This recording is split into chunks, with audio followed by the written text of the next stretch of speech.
Good evening and welcome. If you've been seeing more and more stories about Naui Island in your newsfeed in the past few months, you're not alone. This is a multi-million-dollar, multifaceted development that aims to be one of the first international green marinas. Tonight we welcome the Managing Director of Naui Island Limited, Mr. Michael Gann. Thank you for joining us tonight on the show. And tonight I guess we're aiming to explore some of the things that are happening around the area. But firstly, for any Fijian who isn't aware, tell us about Naui Island, what it is. Sure. First of all, thank you for having me this evening. Much appreciated. So, Naui Island is an integrated resort development that has several different components, but the main features would be our international marina of 130 berths, which facilitates a large portion of super yachts, and catamarans, which puts it in a category, a world-class category of boutique international standards. Aside from that, we have a residential development component, which has approximately 40 private estates. And we're reaching out to demographic from Europe to the United States, Australia, New Zealand, which has been exciting, the amount of interest that we've had. And the third component that complements all of that is our boatyard. It's a haul-out 250 berth long-term storage, so during cyclone season, if you'd like to remove your boat from the water and have a long-term storage opportunity or have services, we offer that as well. And this is all happening in Savu Savu. It's an ongoing project, right? How many years has it been so far? It's been 7 years since inception, since I've started, including entitlement to groundbreaking to our goal of having a soft opening by the end of this year to accommodate the America's Cup coming to Auckland in 2021. So why Savu Savu though? Well, as you know, Savu Savu is the hidden paradise. It's a beautiful destination culturally, the people. It's a great cruising ground, and we studied it. We originally, our intention was to build a resort, but as you know, there's several resorts in throughout Fiji. And we saw something that we could add that would be different. It was positive development. We could give back, more job opportunities, driving more traffic to Fiji outside of the normal demographic, where resort tourism. So Balanga Bay in itself is logistically a fantastic place for boats to moor, as you can see already with the Copra Shed and the Nakama Channel. It's a bay within a bay. So we amended our original design back in 2013 to accommodate the marina component in lieu of just a resort. So there's been a lot of talks about super yachts and the green marina, of course. Tell us a bit about super yachts and the sort of business that you're trying to attract. Sure. So, our super yachts obviously have create a substantial carbon footprint. We are working on a carbon neutral program with super yachts who come to our marina. We are going to be one of the first green, environmentally conscientious marinas, starting with simple fundamentals, no single-use plastic, all the way to renewable energy, to processes. And the objective is to set the bar for the rest of the marinas that are being developed in the world to try and meet the same environmental standards that we are. So, and not so we're, in essence, better than anyone else, but trying to do something that makes a difference. Do you see that as something that's important for Fiji? I do. I feel like the South Pacific is the most amazing cruising grounds in the world, and I think it's an opportunity for people to not only experience but learn and how to contribute and give back.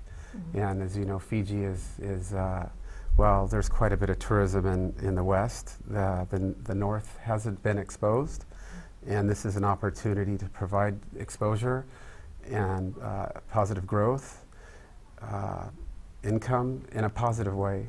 So in the process of getting to this point, you would have had to work with the community, gotten to know the people, gotten to know the land, gotten to know the know-how of it. Talk us through the process in the past couple of years. What was that like?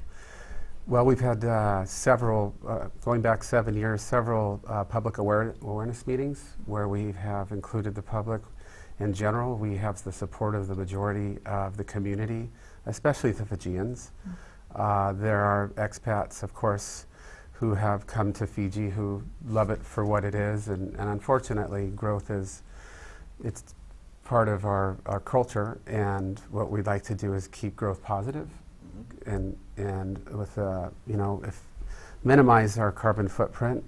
The net effect of what we're doing is it contributes not only economically, socioeconomically, environmentally. So with climate change at the top of the radar, it's important to be conscientious. And our model changes, if not daily, monthly and weekly, for ways that we can amend our designs. And even you had asked earlier about super yachts.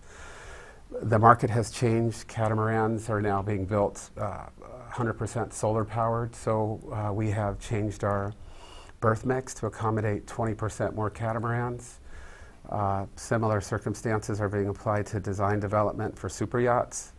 Well, they're seen in a negative light, and they have quite a bit of consumption. At the same time, there is a change, and we're really promoting that green environmental opportunity to include those type of clients with our marina. So will this, environmental consciousness be reflected just in the marina or throughout the resort? Through and through. From our sustainable building initiative to our wastewater treatment initiative to renewable energy. Our building materials, we can discuss at some point, is very innovative. Probably the most sustainable building materials that we know of on planet Earth, and it's real exciting what we're doing. When we come back from our break, we'll talk about more of the environmental concerns around Naui Island Limited. Stay with us.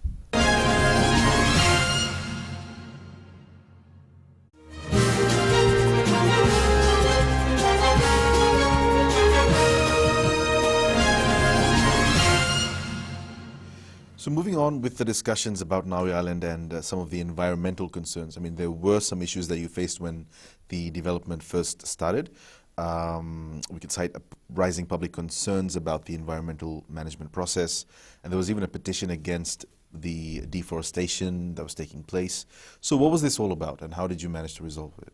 Yeah, of course. So let me start with the inception of project. We have developed a mangrove management plan from inception to understand, obviously, the offset that was required, what would be required as a developer in terms of the construction impact. And I think, like I have said before, if any developer claims that they're not causing an impact, then they're not transparent with their undertaking. So we,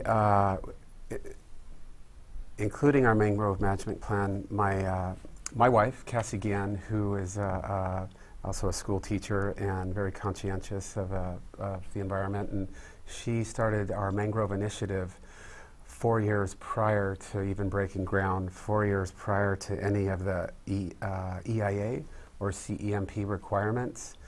And with her mangrove initiative program, she's included the local schools, the community, the government, down to the chiefs, and not only in the mangrove planning programs, but educational programs, bringing in biologists from overseas to educate and to create a cohesive community, not just Savu Savu, but Naui Island and Fiji. And it doesn't just start with, of course, inception is Naui Island.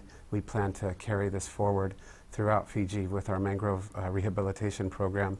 So to answer your question, we have planted almost 20,000 mangroves prior to any government requirements, any regulations, above and beyond our mangrove rehabilitation program, for the only reason because it was the right thing to do.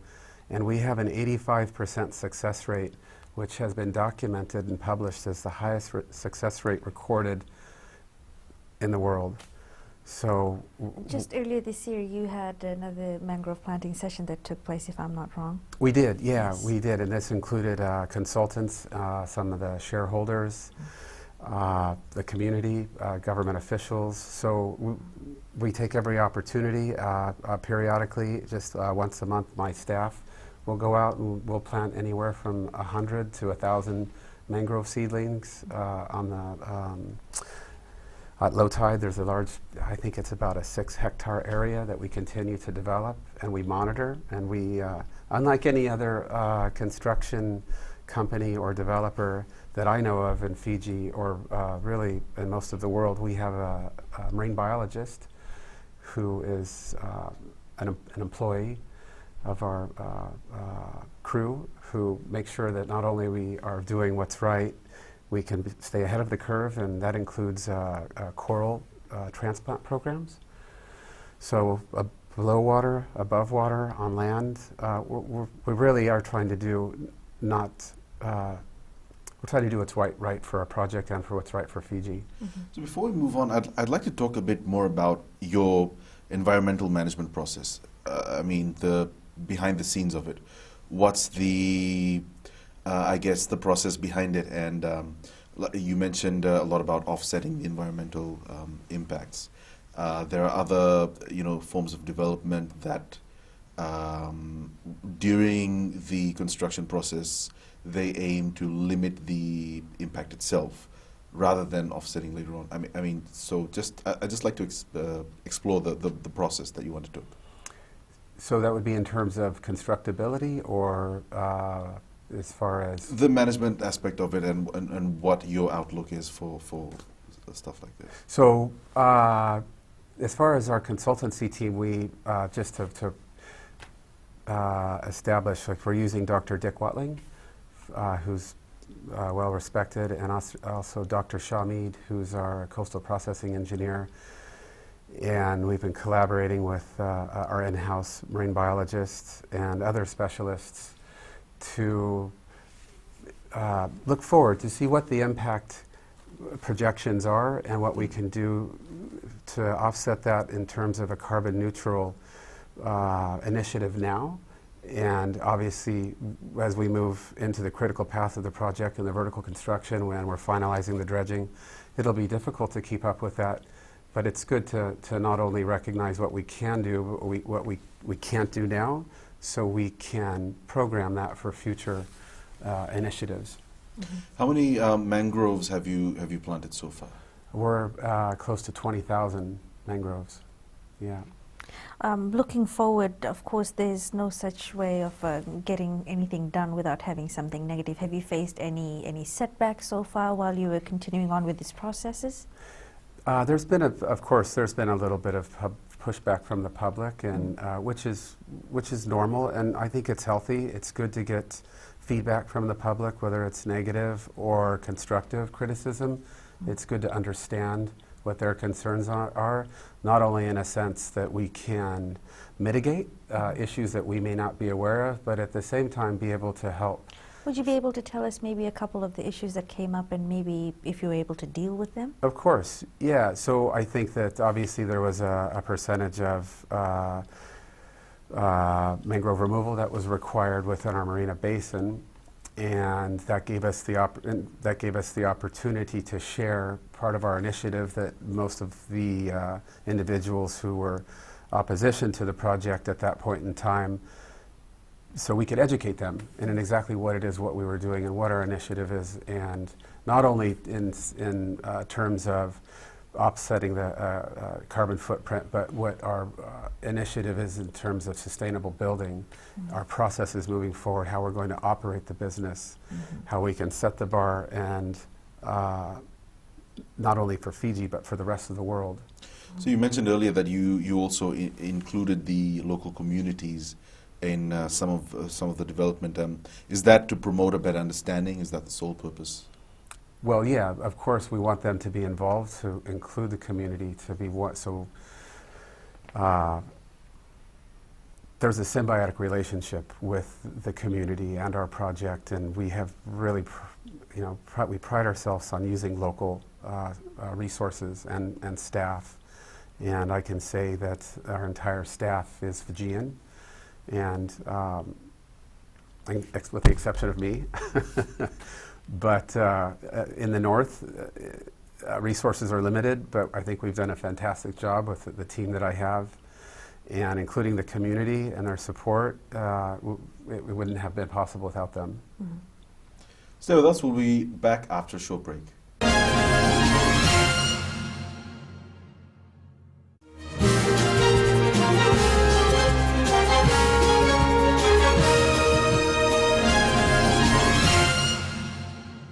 So in the last segment, we finished off talking about community involvement and the community work that's happening there. What are some other things that you've done, perhaps as part of your corporate social responsibility in Savu Savu? So we are working with the Wailevu district, which is the largest takina in Fiji, I believe, with 28 yabusas. And we have set out a scholarship program and a fish pond program. This is not just a one-off. There's several different scholarship programs. One of them goes for 10 years, another's a 5-year duration with different options, and that's not indicative of our program, but they have the opportunity to take other, whether it's being an attorney or a doctor, or if they want to come and learn technical skills to come work for Naui Island. Mm-hmm. And our objective is to provide that training to bring the local communities to work for us to help us run our marina. Mm-hmm. And minimize bringing overseas expats in to operate, so we can keep it an indigenous-based. Mm-hmm. Well, at the risk of sounding ignorant, Savu Savu itself doesn't have the services that are afforded to more cosmopolitan places, or shall we say more urban areas like Suva, Lautoka, and so many of the people of that community, of course, will be dependent on work that's provided to them. Looking at Naui Island, you said that you've got most of your staff, which is Fijian. Have you worked on any integrative ways into bringing in the Fijian culture into the way that Naui Island and its operations will go forward? Absolutely, yes, we have. So we are focused to keep true with Fijian architecture. Dissimilar from, let's say, Denarau, with its more of a conventional commercial construction, which obviously they've done a fantastic job there as well. But our focus is more of a barefoot elegance. Again, one of the main primary building materials we'll be using is bamboo, and bamboo being the most sustainable building material on Mother Earth. Mm-hmm. It has a growth rate of 4-year turnaround. It has the tensile strength of stronger than steel. Mm-hmm. And it meets Cat 5 cyclone requirements. And we're training and using the local Fijian work staff to help construct that, which is it's a new venture. It's a new opportunity to learn. And more important, I'm working hard with the Indonesian embassy to bring these species that are not indigenous to Fiji, so we can in fact grow these bamboo types of species to help build within the villages. So we can have sustainable building, cyclone resistant, zero carbon footprint, and in lieu of every cyclone we have having to remodernize villages and change out old for new infrastructure, which isn't necessarily long-term because we don't have the resources. So we're working hard to help implement these long-term, not only in terms of building sustainable, strong buildings for Cat 5 within the villages and even in the urban areas, but also introducing these bamboo species, 2 of which are Latiflorus, Dendrocalamus asper and Dendrocalamus latiflorus, which are incredible species that'll grow up to 1 meter a day, and we're real excited about that. These species, I think as you pointed out, are not indigenous to Fiji, right?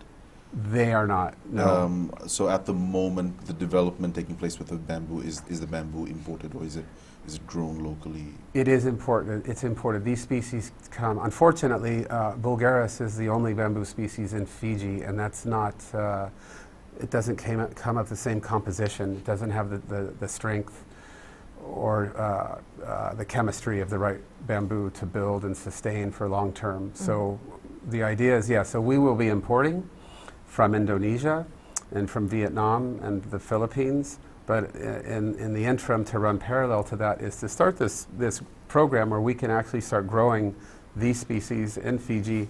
So in essence, in 4 years from now, we can start implementing these opportunities for the villages, starting in Vanua Levu and then moving out from there. But one of the risks of bringing in something that is foreign is that it might pose a threat to the natural fauna and flora. Have you done any impact assessment studies, maybe to see whether or not it's going to impact the local plants and also wildlife? We have, actually. So we've worked with some of the a few biologists in Indonesia, some of the architects and pioneers of bamboo construction and engineers out of not only Indonesia but Colombia, and the Dendrocalamus asper and the Latiflorus. They don't grow necessarily horizontal, they grow vertical, whereas Vulgaris grows more as a weed. So bamboo is a grass. And so you can't lose sight of that, and it grows fast. So in essence, it is a weed, but it's incredible the return that can be used in terms of sustainability. So to answer your question, how it will impact the environment, we see it only as a positive, controllable, sustainable product. You mentioned something about the strength of bamboo structures. Is there like an assurance there that it is, I guess, a very strong structure? Yeah, so we've performed, or independent engineering companies throughout Indonesia, the Philippines, and Vietnam, that not only for seismic, but for cyclone Cat 5 requirements, wind load testing, obviously load bearing. So yes, it's been proven. It just hasn't been integrated into Australian, New Zealand, or Fijian standards, which are are symbiotic in many ways. So there's a little bit of work to be done to And just quickly, is it costly? bamboo? Yeah. No, it's not. It's feasible. It's a feasible, sustainable product. So. I mean, it's interesting, so I just want to ask a bit more about this. Are we going to see complete bamboo structures on Naui Island, or is it a mix? Are you using it as a building material, or? Yeah, fantastic question. So there will be structures that will be, let's just say 95% bamboo, and that'll include the load-bearing column bamboo structures in addition to the roof structures. The foundations will be conventional construction, whether that's slab on grade or there's other types of sustainable structural load-bearing foundation processes that we're looking into. But the majority of the structures will be 90% bamboo. Yeah. We'll carry on the discussions when we come back from our next break. Stay with us.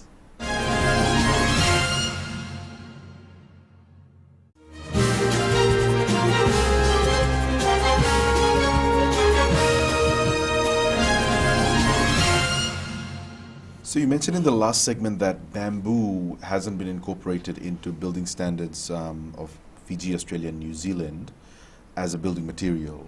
Why do you think that is, in your experience as a developer? And what guidelines are you following for building with bamboo? So it's obviously it's difficult to introduce new building materials and to meet international code compliance requirements in other countries, which is not unusual, but there's a process in place for that. So, and we're working, like I said earlier, with the Indonesian embassy, and we're working with some of the most respectable structural engineers here who are collaborating with structural engineers that are out of France who specialize in bamboo, who work also out of Indonesia and collaborate with many of the most innovative bamboo design developers who have helped us along the way over the last 5 years. Just a final question on bamboo as a building material. Do you see a potential for a market to be created around bamboo planting, especially these two species that are ideal for building? A market in terms of growing bamboo absolutely. for locals? Absolutely. I see that that could change the face of construction methodology, not only in rural but urban areas. And I think that bamboo complements the Fijian architectural design style. And obviously, like we had discussed earlier with climate change, we all need to be mindful, and every little bit makes a difference. And in lieu of what it takes to create a concrete block and cement and the steel that goes along with that, when we can grow something that actually offsets carbon footprint, and then we can build with it, it says a lot for itself. Of course, Naui Island Limited is going to be bringing in quite a lot of jobs. And before we get to that, of course, it's always a hurdle for anyone who gets into any business to try and connect with the locals, try and get their trust, and to reassure them that this is not just a money-making venture. It is, of course, for their benefit as well. You mentioned before that, off camera during the break, that you played rugby. Have you used that to your advantage to maybe connect with the locals and give them an assurance that maybe you're not there to be the big bad wolf? Well, yeah, of course. I have a love for rugby. I played for over 10 years back in the States, and I have to be honest, the level of rugby we play in the U.S. is, or at least at that time, is nothing compared to what Fijians play. And so if we ever had a Pacific Islander on our team, we always thought, we're going to win the tournament this year, even if it was one. But so my relationship with the local community is at ground zero. My friends, which isn't always the best formula, are my workers. And when we're not working, we're fishing together. And when we're not fishing, we're diving and spearfishing, and or having a lovo and just doing what Fijians do. And we have my wife, 2 kids. We love the Fijian culture. I like kava.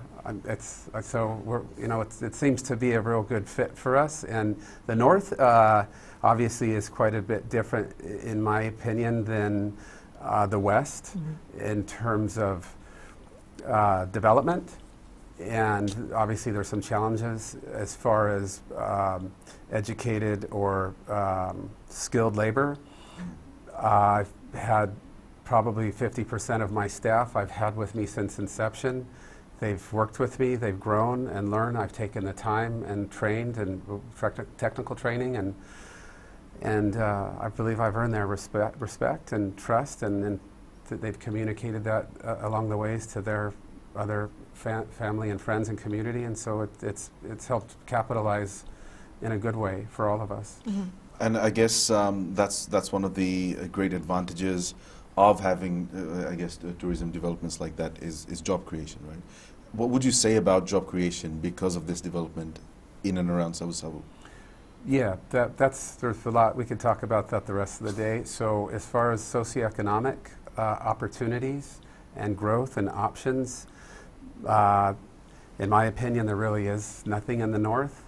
And the group of investors that I work with, their investment is selfless. They will never see a dime of the return from this. It's an opportunity for them to do something special for Fiji. And this is not dissimilar to many other undertakings they have all over the world, from Central, South America, other developing nations. They really have a big heart, and they're more concerned with how they can give back. And this marina in the North can create jobs and education and technical training, and obviously unlimited opportunities, and it's positive growth. Now, apart from direct jobs that will be given out because of this marina and the resort, what about in terms of liaising with the community to source, say, for example, your materials?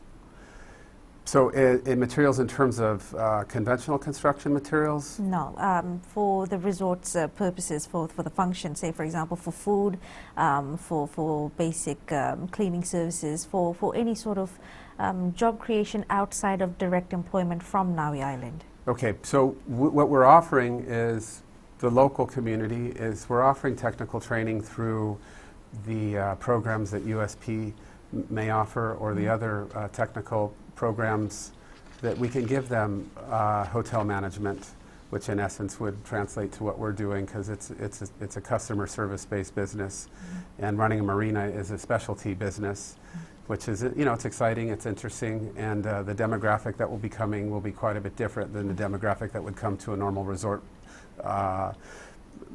program such as Denarau. So, and we're catering to anywhere from 15-meter sailboats with families to 85-meter super yachts from Monaco.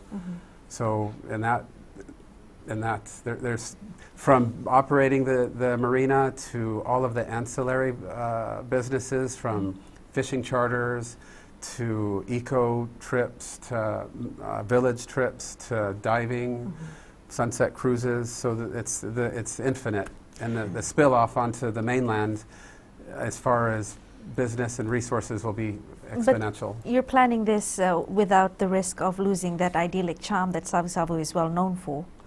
Well, no, we're actually, I believe that we're complementing that idyllic charm, and we're not building a multi-story vertical construction structure, and we're thatch roofs, organic materials, even our restaurant, a sanded floor. We're really promoting barefoot elegance and keeping the culture. So we stay in tune with the hidden paradise. And we bring, if we changed what Savu Savu already offers, we would be ruining what we're trying to develop. So we really want to keep that hidden paradise. And the people who come to the North, they want to experience the North, the beauty that the Lau Group provides, the culture that the people from Vunu'ulevu provide, and the friendship and that warm hospitality. So you could say that without that, maybe we may not be successful if we were just another one-off commercial marina out of another first world country. Stay with us. We'll be right back after this break.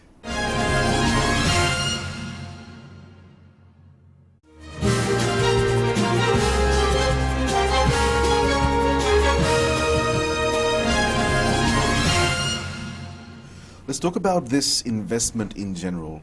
First of all, when you and your investors got together and planned and conceptualized this, did you have a concern that 50 years on, this wouldn't be so sustainable because of the way that climate change is due to impact Fiji?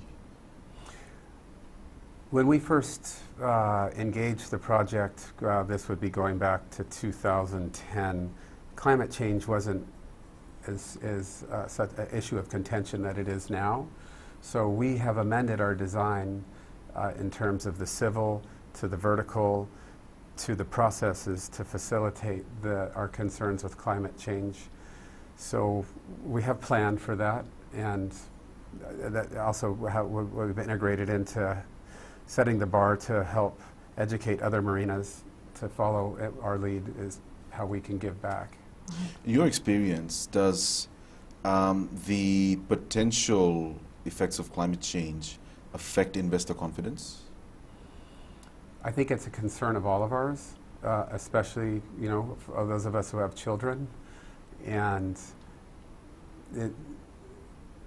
I think we have to acclimate or assimilate to what we're up against and build to accommodate those concerns and figure out how not to offset those in a negative way and work in a carbon neutral methodology. So no development's not going to stop, but what we need to do is develop differently. So we're interested in these super yachts that will be berthing at Naui Island. Savu Savu, as we spoke about earlier, is already home to a lot of yachts. But how will super yachts change, I guess, the seascape? So, so super yachts have doubled in the growth. In fact, I think just a few months ago, the booking capacity was at 56 super yachts for 2020, and we're already up to 90.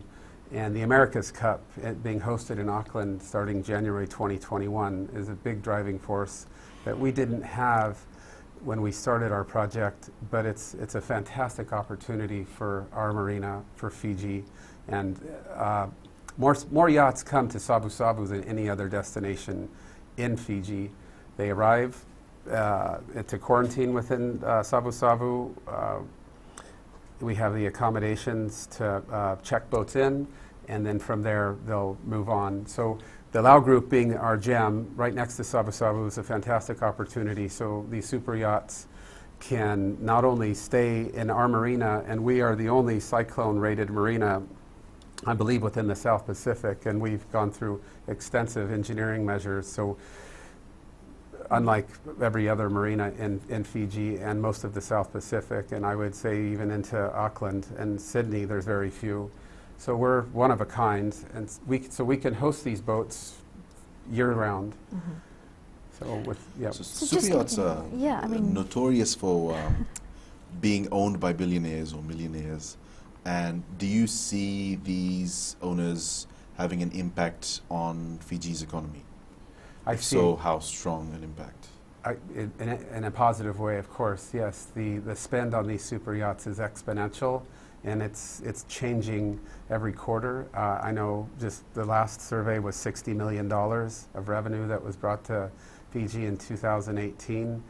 I won't give the specifics on that because it's changing so quickly, but there's such an amazing opportunity as far as economic gain, socioeconomic benefit, and other additional opportunities that spin-offs from this super yachts as far as land-based businesses, chandleries, restaurants, laundry, anything that can facilitate this growth in a positive way. For someone who's not familiar with a super yacht, we do have most of us, I've never been on one. I have no idea what goes on it. What is the charm to it, and why would I've you got some think? idea of what goes on a super Well, I've only read about it, so